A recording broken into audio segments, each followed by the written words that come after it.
Hi, Divine Sparks. We're back together again.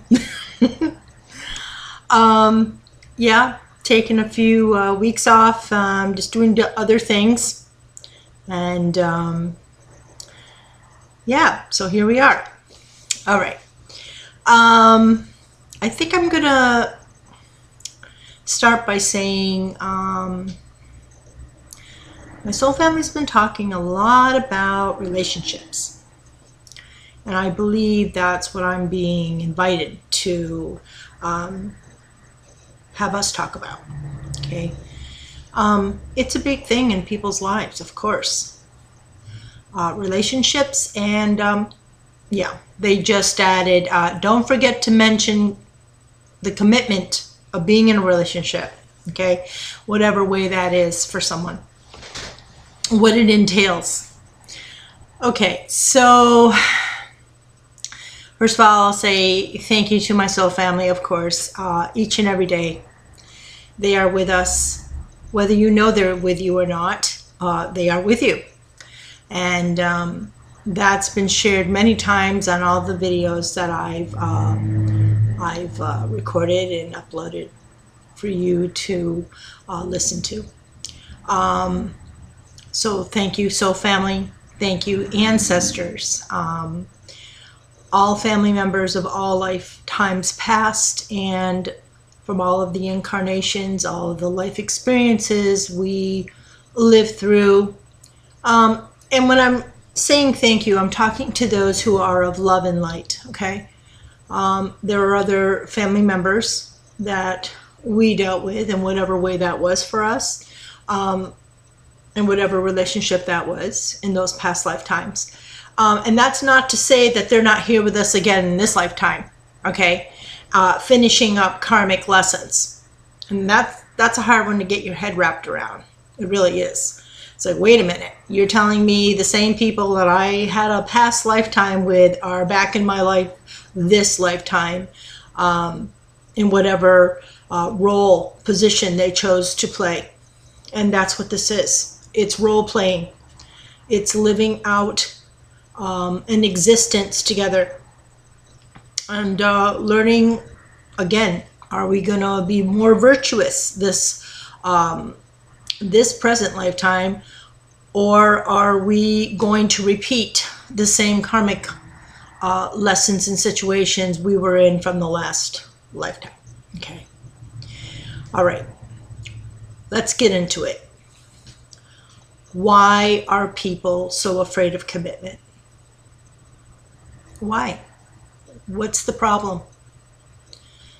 Why are people so afraid? Is it because they don't want to be seen for their faults? Is there something they're hiding? Is there something they're ashamed of? We can all agree, everyone's looking for some kind of connection. I won't say love. Not everyone's looking for love, and not everyone has had the privilege of understanding or having love expressed to them in their lifetime. For me, that's a very sad realization to have to confirm, but it is the truth. So what's involved in commitment? The first number one thing is trust. You must trust the other person. Now, when you first meet them, everyone wants to put on their best face, their best appearance, yeah, I guess even their best personality traits. They want to be accepted, okay? I don't get the whole, excuse that, I guess that was a confirmation. Write that in there, okay. All right, thank you, universe, for that. Okay, so I don't get the whole thing with online dating. I just don't get it. I'm sure it happened, yeah, in past years. I'm sure it was absolutely something as an option for people to get to know each other. I think the best route is meeting the person, actually meeting them. Not looking at their face. Anyone can make their face look amazing on, you know, all the social platforms. There's all kinds of filters, you name it, they can do it. But when you meet someone in person, you talk to them, you see them, yeah, you're greeting. You're greeting that person. They're greeting you. You're both taking time out to want to meet. Okay? Is it nerve-wracking? Oh, absolutely. It's always nerve-wracking. I was told if you're not nervous in the moments that are very important to you, then it's not important enough for you. Okay? So what do? You meet up, you go to a restaurant usually, maybe the movies, maybe at a park, whatever it may be. But the whole idea of, you know, let's hook up. Oh, please. Yeah, I want to meet you and let's have sex right then and there before I decide if you're good enough for me. No, I don't even know what that is. That should be a very intimate experience.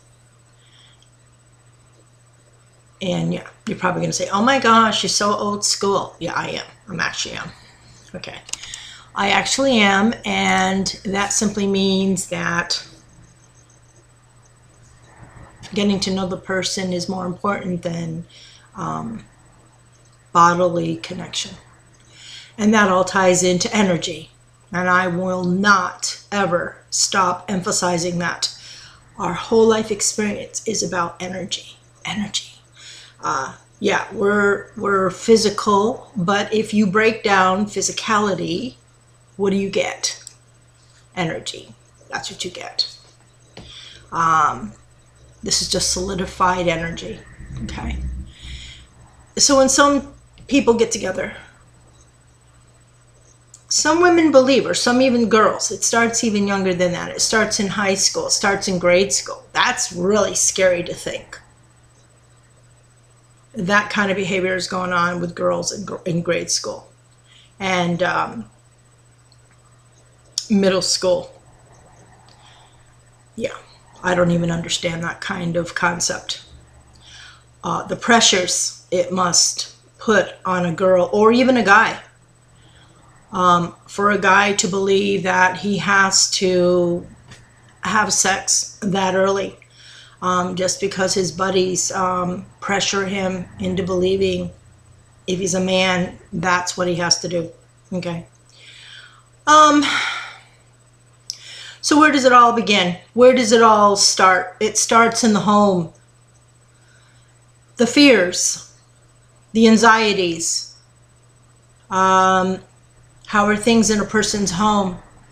When they grew up, did they see good examples of what it was like to have a good relationship?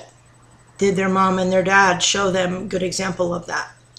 Or was there a lot of arguing, a lot of fighting, a lot of competition? Don't think that just because... This is for the parents out there. Don't think that just because you're arguing with your partner, your spouse, whoever it may be, the kids aren't hearing that. They're not sensing that because they do. I know. Personally, I know. Okay? On both ends of it. Yeah. As a kid, very dysfunctional family.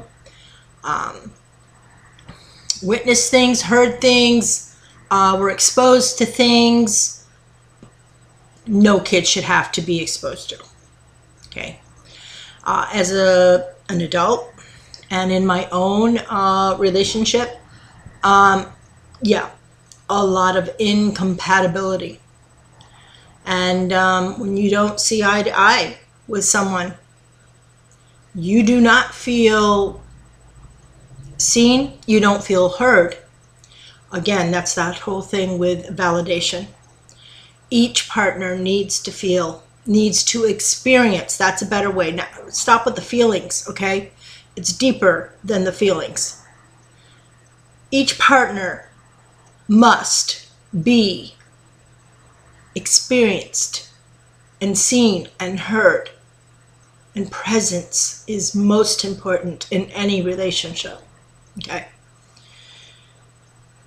So let's go back to the idea of online dating. The whole thing with swipe left, swipe right, you know, you look good, you look hot, you look amazing, I got to get together with you. Your body turns me on to a point, you know, I have to meet you. Okay, what is that? What is it? Again, it's an exterior decision being made. It has nothing to do with that person's interior, who they are, how they believe, how they feel, who are they as a person, who are they in their essence, okay? That's not even touched on. So there you have it. We've gotten to that point. This is how dating is done. Someone put an app out, people flock to it. Oh my gosh, this is amazing. All I have to do is, you know, subscribe to this app, and whatever it is that, you know, is necessary to keep using that particular app, whether it's, you know, paying a membership or whatever it may be. It's a quick tool. Okay, I was going to say a quick fix. It's not a quick fix. Absolutely not. But it is a quick tool, right? Look at all these amazing guys. They're amazing. They're hot. They're sexy. Women, you know. But what about the women? What about the men who aren't hot and sexy looking? What about them? Is that the only option they've got? Absolutely not. Absolutely not. Nobody should be judged by their looks. It's the truth. We all know when we see a beautiful man, we see a beautiful woman, it's just eye-catching. It's like, oh my gosh. You know, you're literally drooling. It's like beautiful to see, right? But they're a person, like anybody else. And they have feelings and they want to be understood. But then there's this whole game that gets played. And that's the part I don't get. Why must there be a game at all? Why? Why can't two people just say, okay, I would like to meet with you. Let's have some coffee. Let's have a nice meal. And I'm not talking about expecting a man to pay like a whole smorgasbord of food for over $200 bill. That's absolutely disrespectful on a woman's part. And if a man's doing it to a woman, absolutely. You should never look at another person for their money. Never. Just see what you can get from it. For one thing, you have the wrong intentions. You're looking at someone and saying, oh, does this person have all the things that would give me a luxurious lifestyle?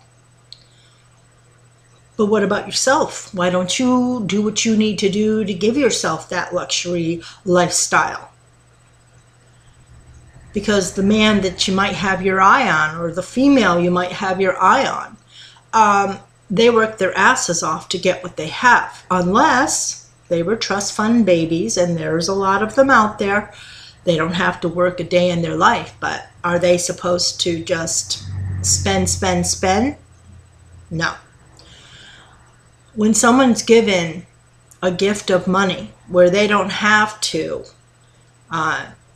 work hard for it, now you can question me on this, it's because they've already arrived to a point from their last lifetime that allows them to have those privileges in this present lifetime. Okay? But what do they do with it? Are they supposed to hoard it? Are they supposed to go wild and crazy and spend it? Or are they supposed to utilize it in contribution back into society in some way?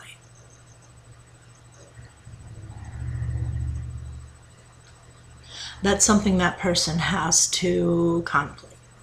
They have to contemplate themselves and ask them the question, do I really want to be doing only this? I also have talents. I also have abilities, and I want to be taken serious for them, even if I have a lot of money. Money isn't everything. It just isn't. Money is very, very good in helping us live a very comfortable, secured lifestyle. But there's so much more to a relationship than just someone's money. What about the guy? What about the girl who doesn't have money? What about them? See, it's not about the money. There are people who live dirt poor, if you really want to get to that point, and they find love with each other. Because why? They're real. They're authentic. They're genuine. They're not spinning a story saying they have all these things when really they don't. And when they get up in the morning, life is hard. They get up early in the morning, maybe they have some kind of a food business, or maybe they are I think it's blue collar worker. I might have that wrong. I think it's blue. You know, they work in the trades, they go to the offices, whatever it may be, right?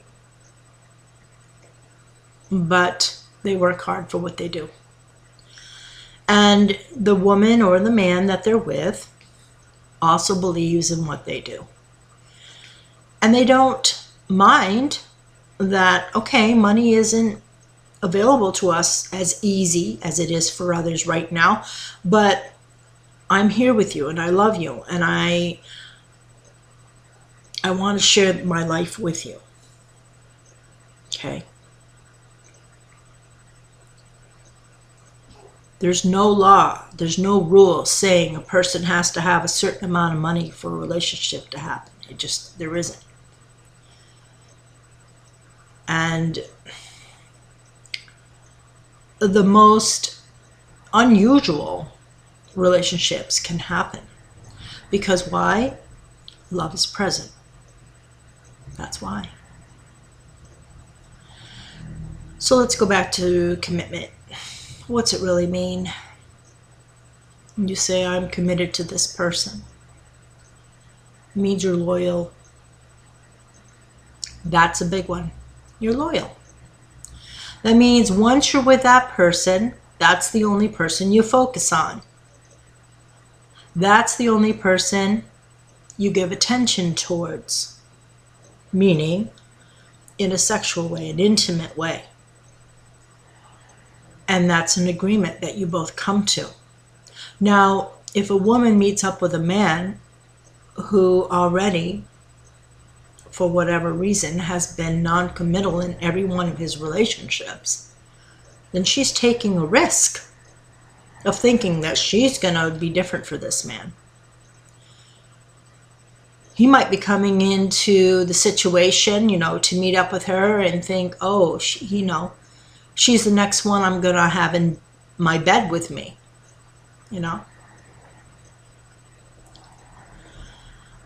I watch some of the reality TV shows, and maybe you know one of them. It's called Love is Blind with Nick and Vanessa Lachey. It's pretty shocking. They go into pods for several weeks at a time. They're supposed to be having what's known as a blind date kind of thing. Learning about each other, but once they get out, the man proposes, and once they get out and they agree they want to be married to each other, they then go on this nice, luxurious, paid vacation to somewhere like Mexico or whatever. And then the true colors start showing forth. So I'm thinking either these people just want the perks that come on the show, that come along with the show. And they'll say anything they have to say to get those things to the person that they claim they love, all in a matter of, 2-3 weeks maybe? Okay? Bottom line, that's fake.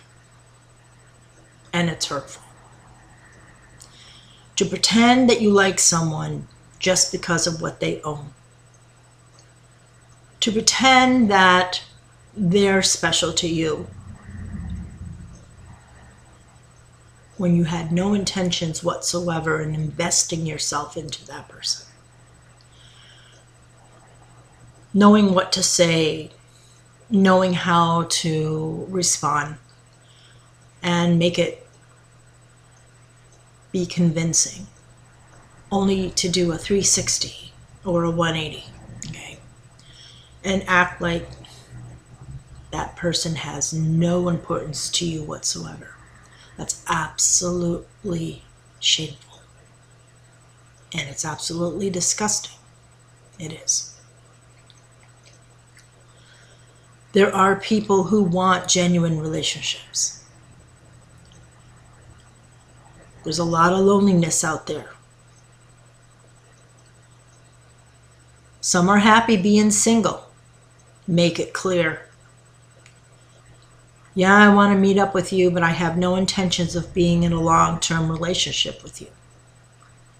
And if you're going to go out with me, already know that truth. And don't expect me to be something different for you that I haven't been for anyone else. Because that's just not who I am. Okay?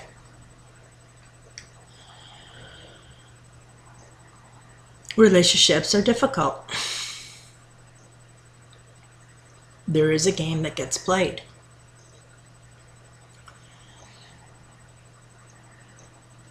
I'm here to say there are genuine people out there looking, wanting, hoping, manifesting, wishing, whatever, right? But playing games with someone's mind, playing games with someone's heart,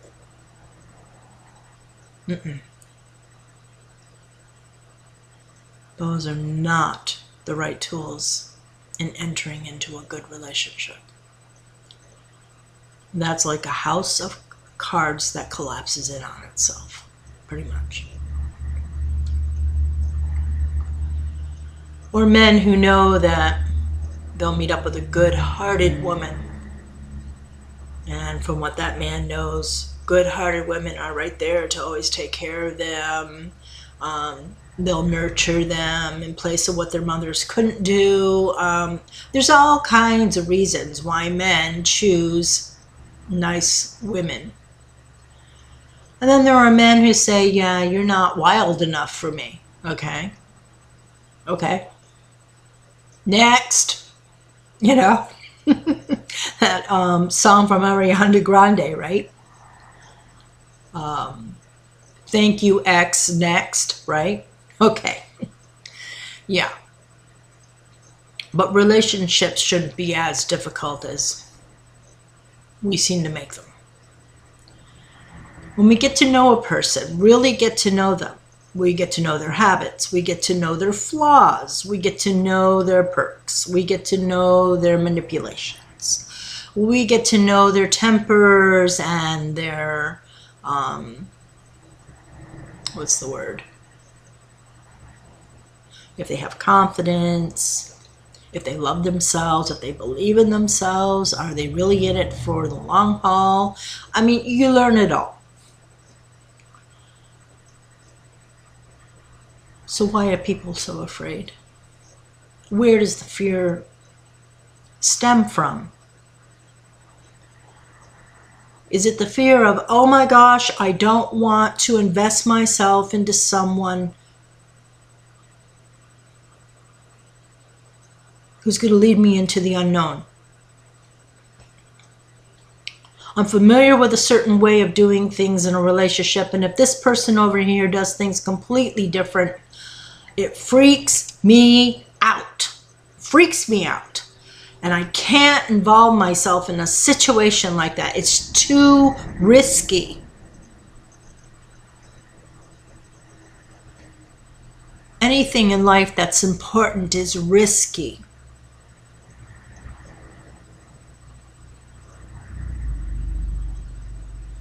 I thought I wanted to be a nun. I thought that was going to be my whole world. Boy, was I wrong. I met my partner. Opened up a whole new world to me. In a way I had never experienced it before. It wasn't easy, let me tell you. Very, very difficult. And now we're kind of like in limbo.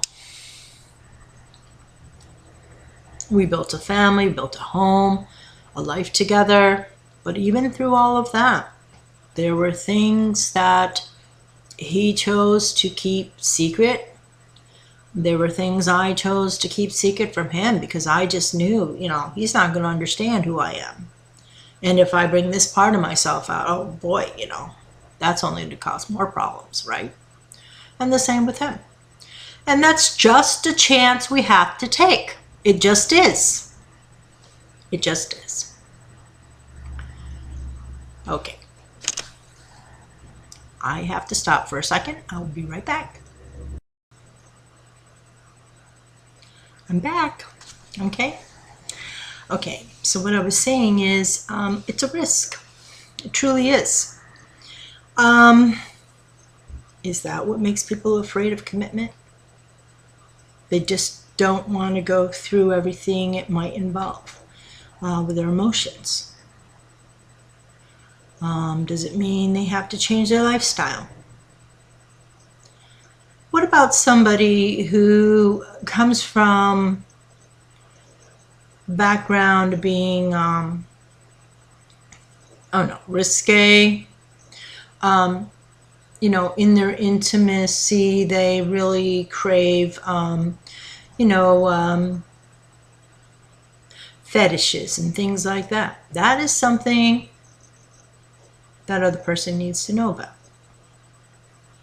Okay? So let's go back to loyalty as being a part of commitment and relationships. Loyalty is all about investing in that one person. And a lot of people don't like exclusivity for whatever reason. Again, it stems from their childhood. It stems from something that happened in this lifetime, or it could even stem as far back as from a previous lifetime. And they still have the residual energies.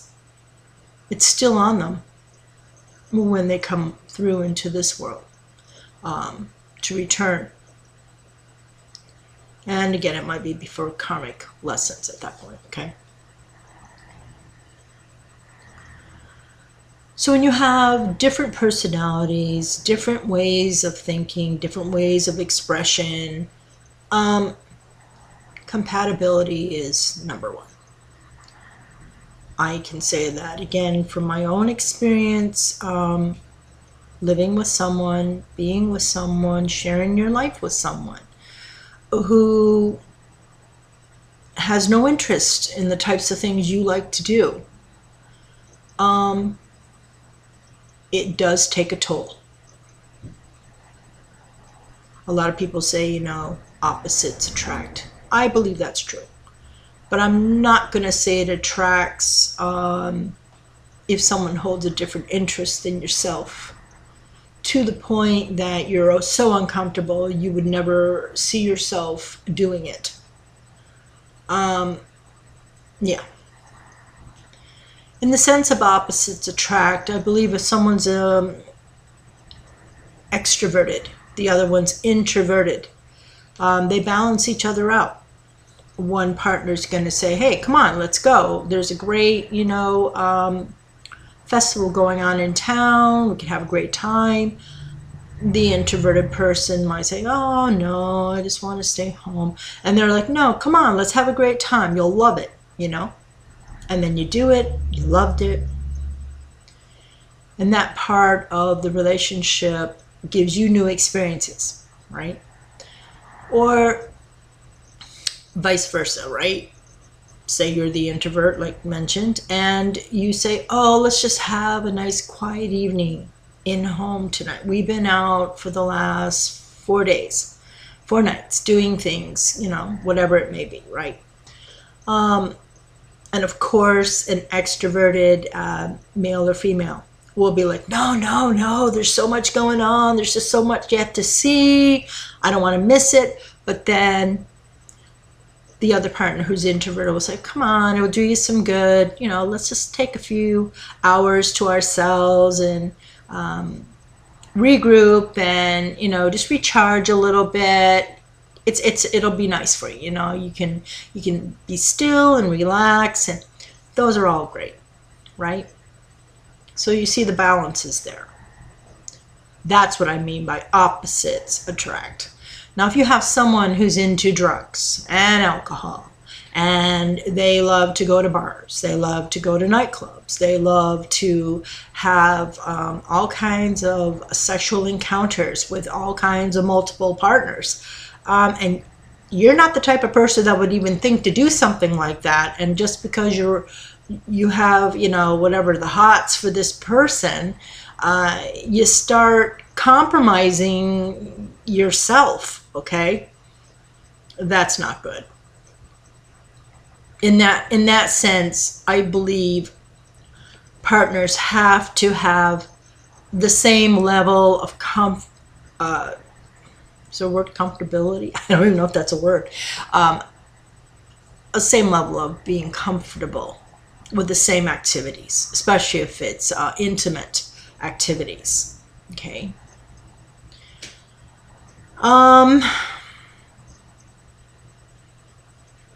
Yeah, relationships really are a personal situation for people. It's true. Okay, well, I don't really know much more of what my soul family wants me to cover on that, other than trust your heart. I guess a lot of people who don't open their heart chakras will say, trust your gut. Is this going to be good for me? Is it not? And everyone has that free will choice to say, yeah, I know you might have something for me, but I'm just, I'm not into you. I'm sorry, and be honest about it. Don't lead people on. Don't make them think you care about them in a special, one-on-one way if that's not at all who you are. Okay? Be honest. And again, don't be afraid. Fear is only fear of itself, and fear is an illusion. It really is. Okay, so I think I'll do a quick, maybe oracle reading today, and I'll be right back.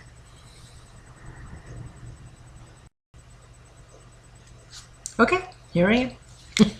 Okay, so I'm going to be using the Love Oracle cards today. A lot of energy readers have these cards, and they're wonderful to have. Okay, excuse me, I have to stop again. Sorry for the interruption. I thought someone was at the door, and they weren't. Instead, it was a cat. Okay. All right, so as I was saying, I have the Love Oracle cards. I'm just giving them a quick shuffle, and then we'll see what my soul family wants to share through the cards today, okay?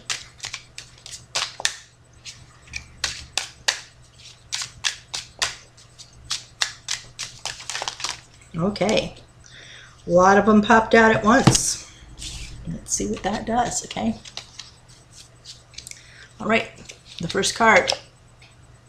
Single. The very subject that we were talking about, right? Alone, isolation, lonely, and guarded. Okay. So it is talking about someone who's not in they're not good space right now. All right, the next card. Family. Generations, children, ancestors, and origin. Okay, so if the first card is about being single, being guarded, isolated,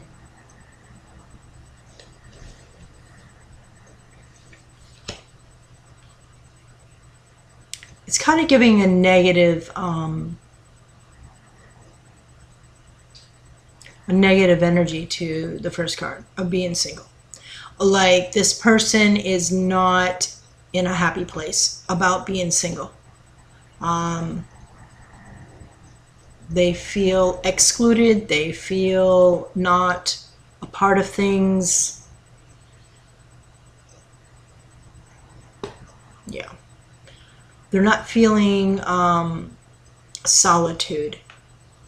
That's when you're comfortable being with yourself. This person seems to be, I'm using the word agitated maybe. Then you have the next card, which was family. And then it talked about ancestors and children and origin, generations. So I'm going to say this definitely has to do with ancestors being connected to this situation in some way. Okay. Roll the dice is the next card. And the reason, again, why I don't put them up to the screen until I figure out how to flip the screen over, which I don't think I'm going to be able to do because this is a very old computer I'm working on. I don't think they have those new functions. So the next card is roll the dice and take a chance, risk, leap of faith, and strategy. Exactly what I'm talking about. In any kind of relationship, you have to put yourself out there. And if you're not ready to do that, then that should be your intuition telling you, I'm not ready to be in a invested relationship right now. Okay. But just to say you're in a relationship or to put yourself in a relationship just because you just don't want to be alone, you're going into it for the wrong reasons. Because there is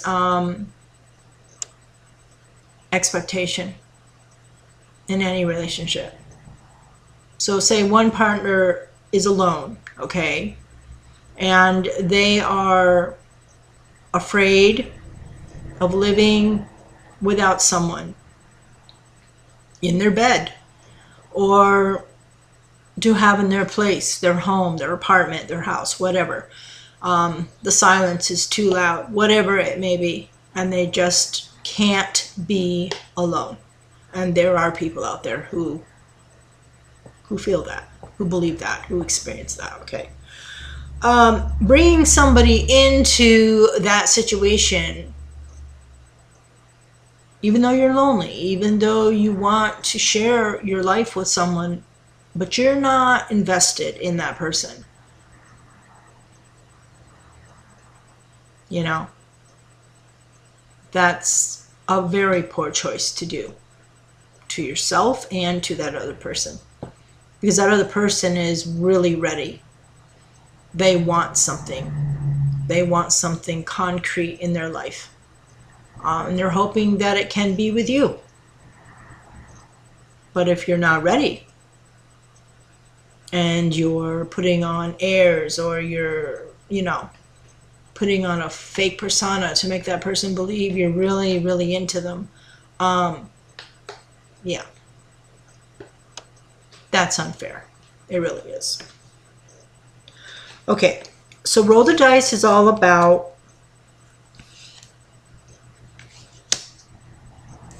not caring who you're with.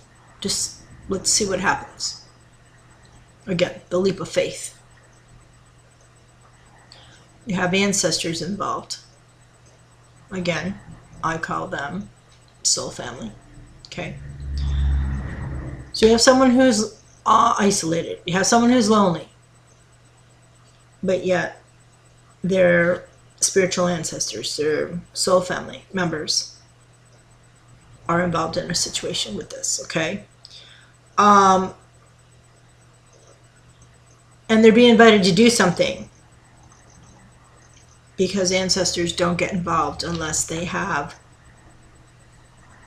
some kind of a plan, a strategy that they're inviting you to enter into or awaken up to knowing about in your life. Again, waking up means spiritually waking up, okay? So taking a leap of faith is the word or the phrase I'm going to take from this next card, which was roll the dice. So it's all about taking a leap of faith this time, okay? The next card, new love. So basically, single person, lonely person, isolated person now has ancestors involved and saying, you're being invited to take a leap of faith on a new love that's coming towards you. Okay? And every one of us want to know, oh boy, who is it, right? You know, is it someone I know already? Is it someone who's just going to appear in my life out of the blue? Like, what's going on, right? But it's all about trust. And it's all about believing and interiorly knowing, instinctively knowing that you're in good hands with your soul family, okay? So the words are honeymoon phase, being childlike, moving on, and a new beginning. And all of those sound amazing, right? Like a fresh new beginning, a fresh new start in one's life. I mean, who doesn't want that? Next card, storm warning. Yeah. I believe storm warning absolutely represents the major arcana card of the Tower in a tarot deck, okay? Upheaval, obstacle, or wrecking ball, and of course the famous word, we do everything we can to either avoid it or to invest ourselves in drama, okay? So something suddenly is going to happen. If this is for you, if it's for someone you know of, you'll feel it inside of yourself. Oh my gosh, like what's going to take place, right? Oh gosh, there it is, spiritual awakening. So this sudden upheaval involves some type of a spiritual awakening. And again, that means you realize everything you've been living, everything that's been going on in your life is not what it really seems to be, okay? A lot of people can't wrap their heads around that. A lot of people, like, huh? What are you talking about?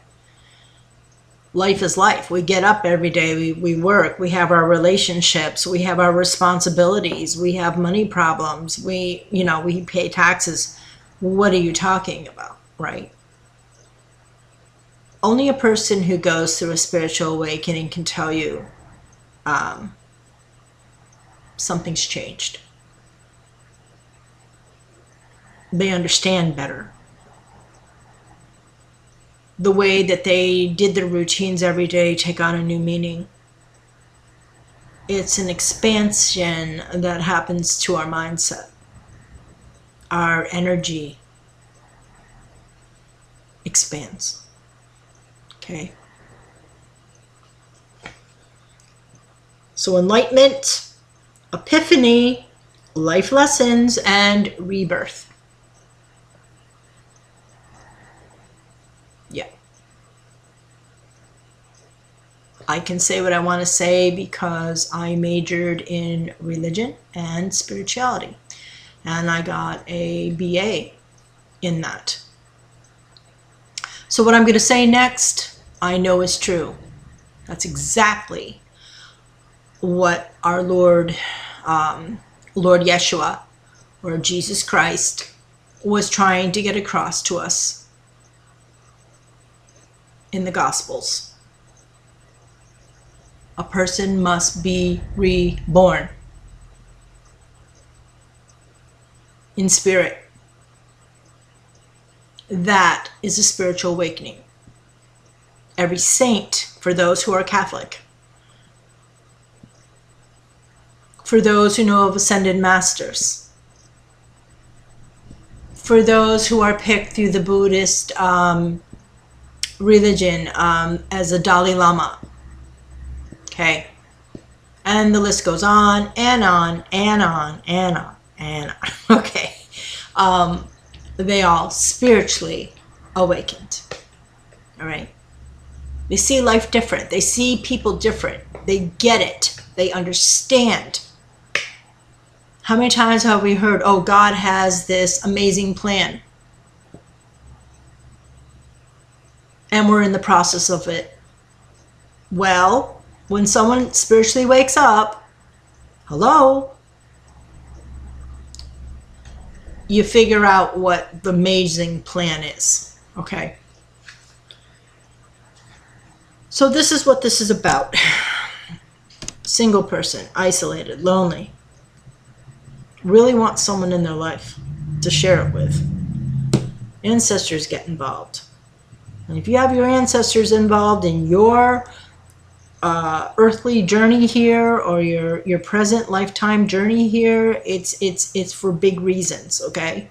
Otherwise, they just let you go on with your life even keel. They don't get involved unless you have a very important purpose to fulfill in this lifetime, okay? That's the only reason they'll get involved. Or if you're so far off the track of where you should have been when you first signed your soul contract, and let me tell you, it's with soul family members, people who might be your neighbors, might be even your own family members in this lifetime. It could be coworkers, or it could be people you haven't even met yet, okay? But they are a part of this soul contract, okay? And again, you have your twin flames, you have your soul mates, and then you have your kingdom, or masculine and feminine spouses. That's the highest ranking relationship, okay? And the last card. Oh, that's interesting. Legal matters. Okay. For anyone who ever watched Sesame Street, one of these things just doesn't belong here. Remember that song? This definitely doesn't belong here. We're talking about relationships here. We're talking about something amazing happening in this person's life, and now all of a sudden it's about legal matters. Justice, divorce, balance, and judgment. Okay, so if someone has a card after, this whole spread here, okay, and the last card ends up being legal matters, and it's about spiritual awakening. It's either a legal matter on a spiritual level in the spiritual court rooms, okay, or the spiritual court systems, or it's one here in the matrix system, okay. Justice represents, again, in the major arcana of a tarot deck as karma. What goes around comes around again, and it evens itself out, okay? So what does that mean? There's karma happening. Someone's going through a spiritual awakening. Like, what is that saying? A new love is coming, an upheaval of a spiritual awakening that involves either karma or, like I said, it involves some kind of a closure to something that has to do with legalities in one's life. Again, you'll know if this is your reading or not, or if it's someone you know who might be going through some troubles through the court system. But if this is on a spiritual level, meaning judgment has been called or justice is happening for this person, whether it's you or someone else, that explains again why ancestors and soul family who are no longer in the matrix, they are the ones that we're talking about here as being your soul family. That's why they're involved. Okay, so it's bigger than you know about. I'm just going to get one more card because that has kind of left me hanging like a cliffhanger. So tell me, soul family members, what is it you want to say to end this this reading today? So here we go. Okay. They ended it with a fated meeting. A fated meeting. And it means this whole situation is meant to be. It's destiny. It was predetermined, so there you go. So it's on a spiritual level, this legality thing, okay? So something happened for two people that are now living, say, in this world, right now, in this present lifetime. Something happened. A soul contract was made between these two people. And again, once we come here, we don't remember these things. We don't. It's like a spiritual amnesia. And over long periods of time even. It might take a long, long time for us to even have these types of information resurface so that we remember, oh, okay, you know. Encounter. All right. So there you have it. It's about a person who's going to get a new love. This new love is someone that's going to be better for this person. This person's soul family, ancestors, they're involved. And this person's being asked to take a chance. Risk it. Take a leap of faith and trust. All will be well. Okay? Not to live in fear anymore. Just trust. You're going in the right direction spiritually. And just allow our soul family members, our ancestors, to guide us through it. Okay? Again, soul family could be anybody. I mean anybody. Especially Christians. Christians who, you know, Jesus Christ as Lord and Savior.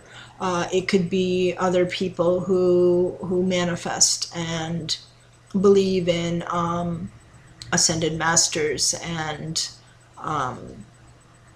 Sophia and Osiris and Isis. I mean, it doesn't matter. It can be your family members that you who left the Matrix even during this lifetime, who you miss very much. They can be your soul family members. Again, it can be ascended masters you've read about. You feel a strong connection to their teachings. It does not matter, okay? It's a very broad way of saying everyone who helps you on your spiritual journey. Okay? All right. So there you go. I hope you enjoyed the quick oracle reading. and the discussion about relationships. There are no finite answers when it comes to relationships. It is about reaching out to one another and deciding if you want to put trust in that person. And a big part is deciding you want to respect that other person and they want to respect you. Reciprocation is so important. If you're giving so much and they're not giving enough, you need to look at that relationship and see if it's serving your higher self. If it's not, you pray about it, you manifest things about it, you do whatever you have to help you decide what's going to be good for you. Okay? And moving forward. All right? Take care. As always, I enjoy spending time together.